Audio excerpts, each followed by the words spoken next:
여러분, 지금 여러분이 보고 있는 걸 뭘 보고 있습니까? 오늘 제목을 지금 보는 그것 그랬거든요. 오늘 본문이 주고자 하는 메시지가 뭘까? 우리 지난주부터 봅니다만은 날 때부터 맹인이었던 사람이 주님을 만나니까 그 눈이 열렸다는 얘기죠. 놀라운 일입니다. 인간에 대한 주님의 사랑이 또 하나의 기적을 일으키는 거예요. 기적은 사랑이 기적을 일으킵니다. 아멘. 오늘 이 나면서도 맹인된 이 사람 아무도 그들 도 본 게 없습니다. 그런데 예수님께서 그를 불쌍히 여기시고 눈을 뜨게 했다는 사실은 주님의 사랑의 마음이 기적을 가져온 줄로 믿습니다. 아멘. 이것이야말로 모든 사람들이 함께 기뻐하고 축하해야 될 경사가 아닐 수 없었습니다. 그러나 바리새인들은 주님을 비난하고 나섰어요. 아니, 남성 눈이 어두워서 못 보는 사람이 눈을 뜨면 기뻐해야 되는데 이 바리새인은 정말 우리가 연구 대상이에요. 이 바리새인들은 오히려 눈을 뜨게 한 주님을 비난하기 시작합니다. 바로 그날이 안식일이었기 때문에 주님께서 안식일을 범했다는 이유에서 못 보는 사람을 보게 했다는 걸 가지고 걸고 넘어진 거예요. 주님께서 안식일에 사람을 낫게 하시거나 살리셨다 해서 바리새인들이 주님을 매도하면서 죽이려 나선 것이 요한복음에서만도 3번이나 나옵니다. 이 바리새인들은 습관적이고 상습적으로 그저 사람을 정죄하고 비난하고 죽이는 일에 전문가들이 되어버린 거예요. 이 바리새인은 본래가 율법에 능통한 사람들입니다. 그런데 이것이 신앙이 틀을 잘못 잡으니까 하나님의 사랑, 예수님의 사랑, 이 은혜는 온데간데 없고 늘 물고 뜯는 것만 관심이 있는 사람이 되어버린 거예요. 참으로 바리새인들은 주님과 사람 사이를 갈라놓는 분열주의자들이었어요. 여러분, 이런 사람 없기를 바랍니다. 아멘. 그들은 율법의 문자면 얽매인 율법주의자들. 문자 자고 어떤 막 원칙 어떤 뭐 그런 거 조금만 가지고 숫자 따지고 또 따지고 또 따지고는 뭐 그런 사람들. 또 껍데기만 붙들고는 형식주의자들에 지나지 않았습니다. 그 내용은 보지 않고 껍데기만 보고 그런 것으로 많이 따지는 사람들이에요. 그러니까 하나님의 사랑, 주님의 사랑이 들어갈 틈이 없는 거예요. 하나님의 말씀에 관한 최고의 엘리트라 자부하던 그들이 그처럼 어처구니없는 행동을 보인 까닭은 그 이유는 딱 하나입니다. 주님의 사랑을 보지도 깨닫지도 못했기 때문입니다. 우리는 주님의 사랑을 볼 수 있는 눈이 열려야 되고 아멘. 깨달을 수 있는 마음이 열려야 할 줄 믿습니다. 아멘. 그때 우리의 삶은 항상 기뻐하고 쉬지 말고 기도하고 범사에 감사할 줄로 믿습니다. 아멘. 그런 사람은 영혼육이 건강한 거예요. 하나님을 만난 사람, 내 상처와 아픔 속에 찾아오신 예수님을 만난 사람, 그 주님의 사랑으로 치유받은 사람들은 항상 기뻐하고 범사에 감사하게 되는 것이 마땅하다는 거예요. 아멘. 그런데 바리새인들은 꼬여진 거예요. 사람이 꼬여져 버렸어. 그러니까 모든 걸 꼬아서 보는 거예요. 왜곡한 사팔뜨기처럼 이 사실의 눈으로 바라보면서 모든 걸 못마땅하게 보니까 인생 자체가 율법주의자 되고 분열주의자 되고 형식주의가 되어진 불행한 인생이 되었습니다. 주님의 사랑을 보지도 깨닫지 못했기 때문에 이렇게 됐다는 거예요. 우리 모두 주님의 사랑을 보고 깨닫고 늘 감격하는 우리 모두 되시길 바랍니다. 아멘. 그래서 날마다 우리 일상생활에서 위대한 간증자가 되고 날마다 기적을 경험하는 저와 여러분 되기를 간절히 소원합니다. 아멘. 그러나 바리새인들이 맹인되었던 자를 향해 너는 예수를 누구라 생각하느냐 이렇게 물어요. 이게 율법사들은 예수를 알아야 마땅한 거예요. 이 성경 연구하는 사람들이에요. 하나님을 사랑하는 사람들이에요. 하나님 인간이 되어 오신 예수님을 딱 보면서 구약의 예언과 연결해 보면 이분이 메시아 맞구나, 이것을 제일 먼저 알아야 될 사람들인데 이들은 결국 예수를 알지 못함으로 남에서도 안 못 보는 이 맹인에게 묻습니다. 너는 예수를 누구라 생각하느냐 질문한 거예요. 예수님께서 가이사랴 빌립보에서 제자들에게 사람들이 나를 누구라 하느냐, 너희들은 나를 누구라 하냐 이렇게 질문하셨거든요. 그 예수님은 바로 그 질문 속에는 주님이 하나님의 아들이시고 그리스도이심을, 주는 그리스도시요 살아계신 하나님 아들임 이 고백을 얻어내기 위해서, 그래서 예수를 주님으로 그리스도로 하나님 아들로 인정하게 하려고 물은 질문이라면 오늘 바리새인은 그게 아닙니다. 예수를 너는 누구라 생각하냐 물어보고 예수를 그리스도라면 잡아 죽이려고 하는 악한 마음을 가진 거예요. 그랬더니 오늘 본문에 있지만은 맹인은 그는 선지자입니다. 선지자. 분명하게 대답했습니다. 똑똑한 바리새인들에 비하면 날 때부터 맹인이었던 이 사람이야말로 눈이 어두워서 배운 것도 없고 본 것도 없어요. 무식꾼입니다. 그런데 맹인의 주님에 대한 이해는 바리새인들보다 훨씬 위에 있었습니다.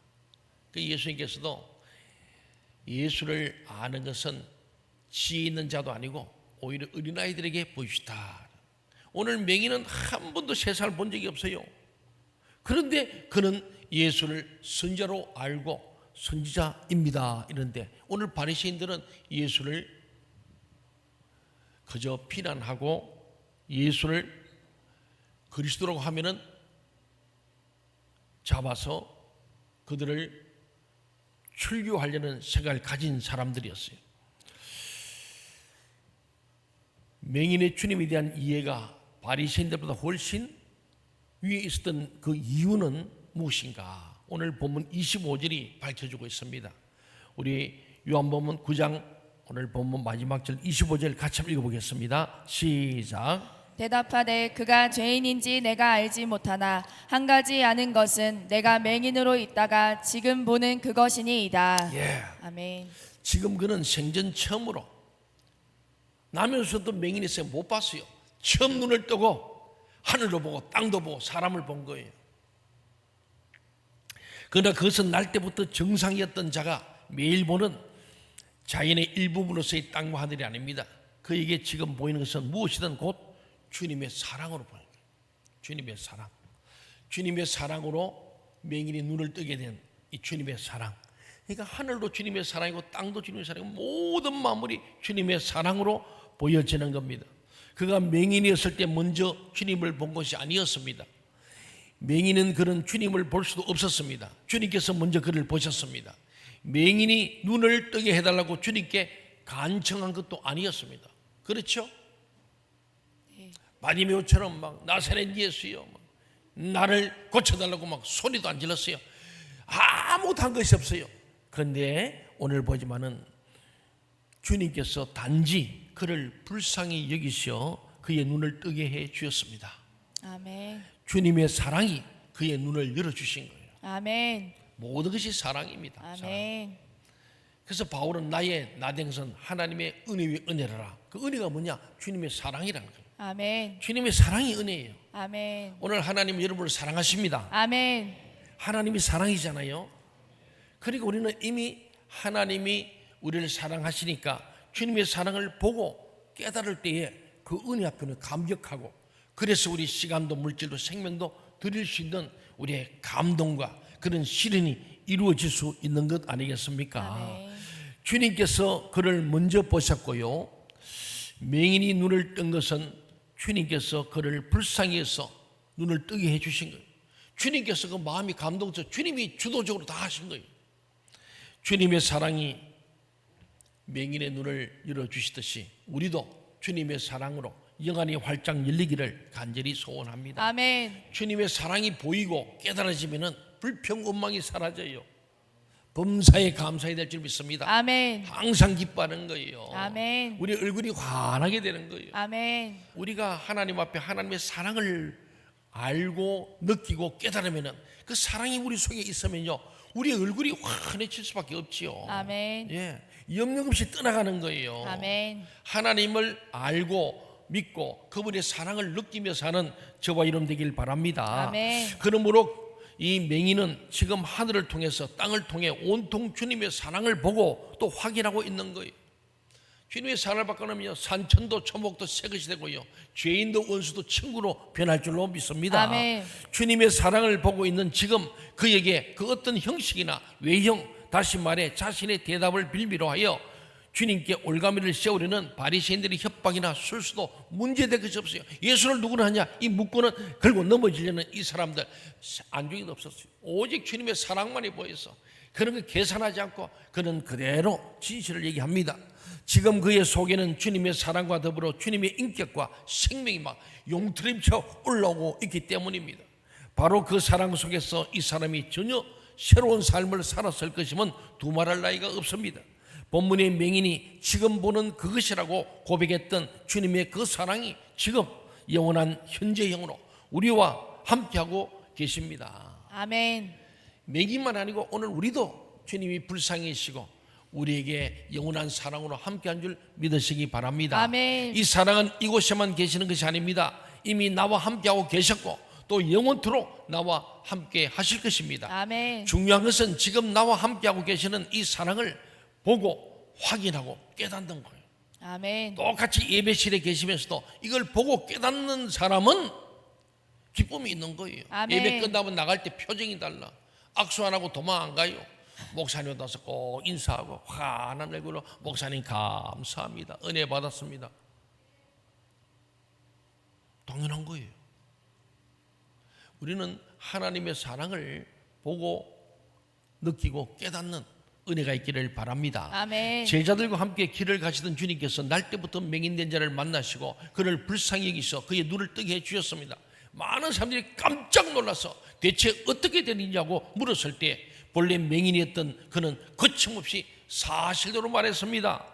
보면요, 예수라는 그 사람이 진흙을 이겨서 내 눈에 바르고 나더러 실로암에 가서 씻으라 하기에 가서 씻었더니 내가 보게 되었다. 팩트죠. 네. 요새 팩트 체크나요. 사실대로 그냥 그대로 얘기한 거예요. 그러나 주님을 부정하고 이미 주님을 죽이기로 결의한 유대인들은 그의 말을 믿지 않았습니다. 그래서 본문 18절에서 19절이 이렇게 증거하고 있습니다. 유대인들이 그가 맹인으로 있다가 보게 된 것을 믿지 않고 그래서 그 부모를 불러가 묻는 거예요.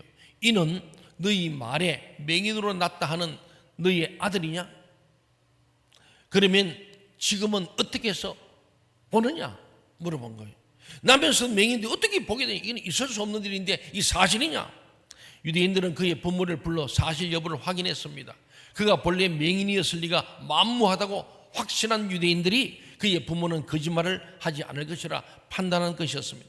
그 결과를 본문 20절 21절에 말하고 있죠. 같이 한번 봅시다. 20절 21절 시작. 그 부모가 대답하여 이르되 이 사람이 우리 아들인 것과 맹인으로 난 것을 아나이다.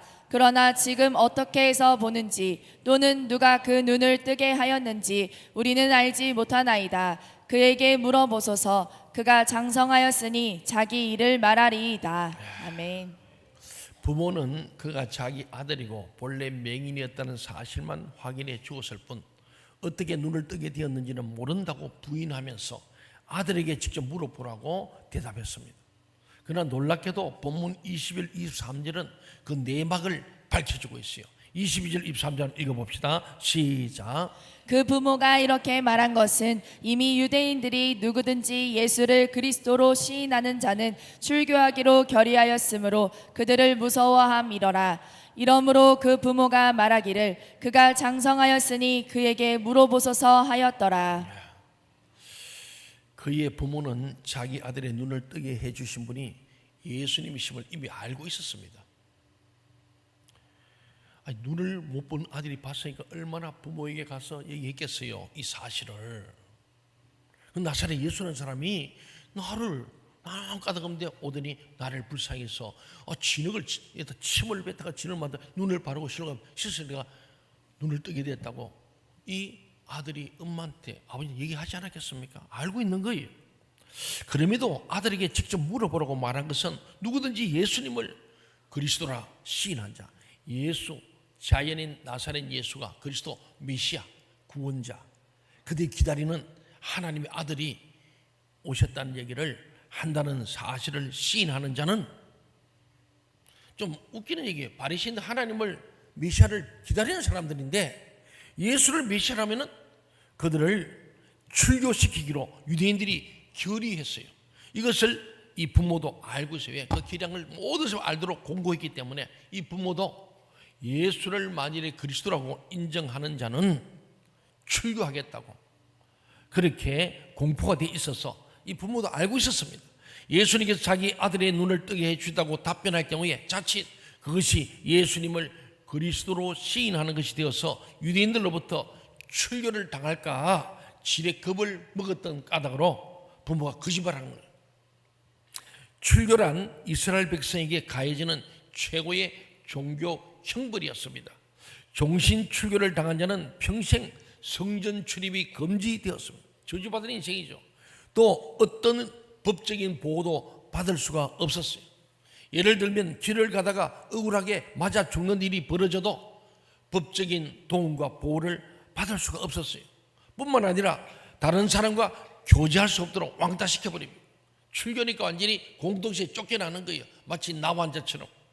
죽었을 경우에 그를 위해서 애곡하는 것도 절대로 금지돼요. 그러니까 이것은 한마디로 사형선고 같은 거예요. 살지 말라는 거예요. 그러므로 이스라엘 사람치고 출교를 두려워하지 않는 자가 없었습니다. 그래서 맹인의 부모들은 그가 장성하였으니 그에게 물어보소서 하고 발뺌을 해버리고 말한 거예요. 저는 이 짧은 본문을 보면서 우리 가정의 달, 오늘 부모, 자녀, 참 부모가 중요한데 자식을 위해서라면 정말 모든 걸 내어놓는 부모들 아닙니까? 그런데 이 출교가 얼마나 무서웠는지 부모 자기 살려고 아들을 사지로 내모는 결과 온 거예요. 오늘 본문 짧은 본문서에 보면요, 그 부모란 말이 몇 번 들은지 아세요? 계속 나옵니다. 저도 본문을 묵상하다가 그 부모 18절, 20절, 22절, 23절에 그 부모 4번 나와요. 다시 말해 그 아버지와 그 어머니가 똑같았다는 말이에요. 두 사람 모두 저만 살겠다고 마땅히 져야 할 책임을 자식에게 전가함으로 끝내 자식이 불이익을 당하게 만들고 말았습니다. 뒤에 보면 34절에 가면은 아들이 출교를 당합니다. 눈을 더 좋았는데 출교를 당해서 인생이 사형선고를 받게 되는 엄청난 결과를 가져옵니다. 아무도 부인할 수 없는 한 가지 분명한 사실은 자기들만 살기 위해 마땅히 져야 할 책임을 다하지 않는 이들이야말로 이 세상에서 가장 추하고 가장 비열한 인간이라는 사실입니다. 우리 부모가 자식을 사지로 내몰아서는 안 되지 않겠습니까? 동의하십니까? 아멘. 네. 어느 부모가 자식이 출교당하고 죽기를 바라겠습니다. 오늘 저는 이 말씀을 보면서 오늘 우리 믿음의 사람들이 내 자녀는 책임을 지고 있는가? 먹여주고 재워주고 공부시키는 거 하는 거 잘하시는 겁니다. 수고 많습니다. 그러나 이 자녀들이 영생을 얻게 해야 되지 않겠습니까? 아멘. 저 대구의 어느 권사님이 전도왕인데 그분이 책을 냈어요. 책 제목이 나 혼자 천국 갈 수 없잖아요. 그런 책이 있어요. 예수님 십자가 지고 비아드로스를 가시면서 울건 여인들에게 그 피투성이 예수님이 돌아보시며 하신 말씀이 나를 위해 울지 말고 너와 네 자녀를 위하여 울라. 부모는 자녀의 모든 걸 책임지는 자 아니겠어요? 그래서 보호자라 그러잖아요. 근데 오늘 여기에 본문이 나오는 이 부모들은 출혈하게 너무 무서워 지레 겁을 먹고 자기들이 살려고 아버지는 어머니한테 아버지가 그러면 엄마라도 책임지든지 엄마가 빠져나가면 아버지가 책임져야 하는데 그 부모 이 아버지와 어머니가 똑같은 사람이 되어서 자기들만 살기 위해 마땅히 질 책임을 다하지 않는 어쩌면 추하고 비열한 모습을 보여주고 있습니다. 나중에 주님께서 그리스도이심이 만천하에 밝혀졌을 때 이 무책임한 부모가 그 자식 보기에 얼마나 수치스러웠겠습니까? 또 주님 앞에서는 얼마나 후회스러웠겠습니까? 사랑하는 교회 여러분, 이처럼 무책임하고 추하디 추한 모습이 바로 우리 자신의 실상인 것은 아닙니까? 나 혼자 살겠다고 응당지할 책임을 오히려 남에게 전가하고 있는 것은 아닙니까? 저는 이 말씀을 주면 문득 누가복음 13장 7절 말씀이 생각이 났습니다. 여러분도 많이 들으셨을 거예요. 포도원 주인이 열매를 맺지 못하는 나무를 찍어버릴 것을 명령하는 말씀이에요. 저도 오래전에 성경을 읽다가 이 본문 앞에서 멈추었습니다. 야, 제가 늘 하지만은 이름값, 나이값, 자리값 합시다. 값을 합시다. 이 본문에서 그걸 제가 제 것으로 찾아낸 거예요. 이윤적 땅만 버리기 때문에 예수님께서 열매 맺지 못한 나무는 찍어버리고 도끼로 찍어버리라고 말씀하십니다. 그 사랑의 주님께서 도끼로 찍어버리면 얼마나 무서운 얘기입니까? 왜? 땅만 버리는 자리값도 못하고 이름값도 못하고 나이값을 못하기 때문에 그렇습니다. 열매 맺는 책임을 다해야 할 나무가 책임을 다하지 않는 것은 그 나무만의 문제로 끝나지 않습니다. 무책임하게 버티고 있는 한 책임감 있는 다른 나무가 그 자리에 심길 수가 없습니다. 무책임한 나무가 땅의 양분을 빨아먹으면 먹을수록 주위의 다른 나무들에게 악영향을 미치기 마련입니다. 결국 자기 책임을 다하지 않는 나무는 땅을 버리고 남을 해치는 백해무익한 나무입니다. 그 나무가 도끼로 지키는 것은 사필귀정일 수밖에 없습니다. 요새 사필귀정이라는 말을 아마 많이 듣잖아요. 오늘 이 사필귀정이라는 말이 우리에게 유행어처럼 돕니다마는 나무가 도끼로 지키는 것이 사필귀정이다. 이 말은 무화과 나무라는 이름이 있어요. 무화과 나무. 그 이름의 뜻은 없을 무자에 꽃화자에 과실과자입니다. 무화과는 꽃이 목적이 아니고 열매가 목적입니다. 꽃이 없이 바로 열매 맺는 것이 무화과 나무예요. 그리고 이 나무의 이름이 그런 거예요. 오늘 수많은 사람이 꽃만 피우고 열매가 없다면 우리는 혹시 예수 믿어서 꽃만 피우고 뭔가 믿음이 좋아 보이고 대단해 보이는데 실제 열매가 없진 않은가? 이름값을 해야 돼. 저는 말씀을 생각하면서 제 자신이 적용해 봤습니다. 내가 이름값을 하는가? 이름값. 목사의 이름값을 하고 있는가? 자리값. 이 생명샘 동책 위 목사의 자리값을 하고 있는가? 괜히 더 좋은 나무가 생겨야 되는데 내가 자리만 차지하고 다른 나무도 생기지 못하도록 방해하는 건 아닌가? 나이값. 너 지금 27년째 목회하는데 27년간 헛송세월 한 건 아닌가? 나이값. 여러분도 한번 적용해 볼 필요가 있습니다. 내가 예수 믿은 지 얼마고 내가 직분을 맡았는데 이 직분값을 하는지. 참으로 다른 교회도 생명샘 동천교회 직분 맡은 나는 정말로 이름값, 나이값, 자리값 했던가? 그러잖아요. 오늘 보지만은 자기 책임을 다하지 않는 나무는 땅도 버리고 남을 해치는 백해무익한 나무라는 거예요. 그런 나무는 도끼로 지키는 것이 사필귀정이다. 저 여러분이 하나님의 칭찬받고 상급받는 것이 사필귀정인 복 있는 사람 되길 바랍니다. 아멘.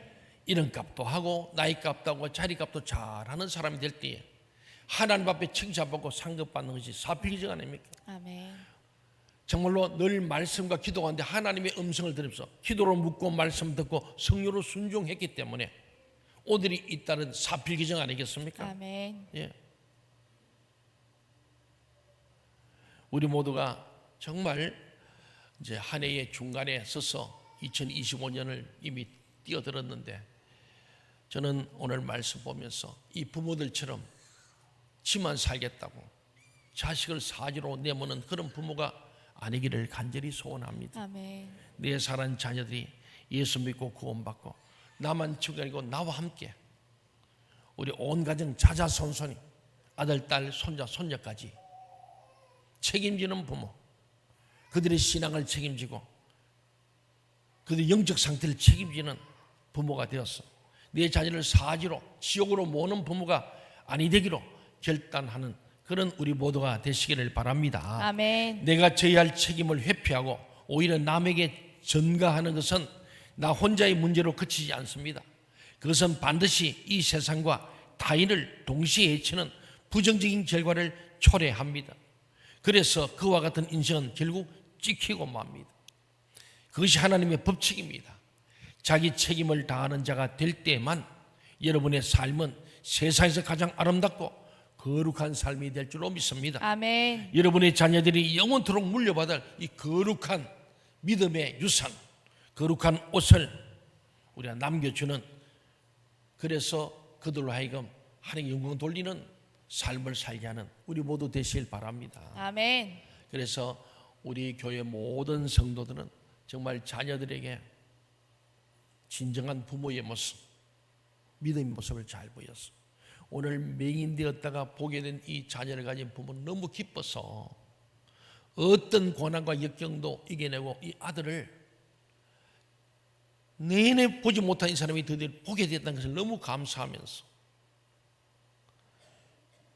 이 새로운 삶을 사는 아들을 위해서 부모가 희생할 각오를 하고, 그 예수는 선자입니다만이 아니고 보지 못한 내 아들을 보게 하신 분이 바로 예수입니다라고 증언하는 부모가 되었다면 얼마나 좋겠습니까?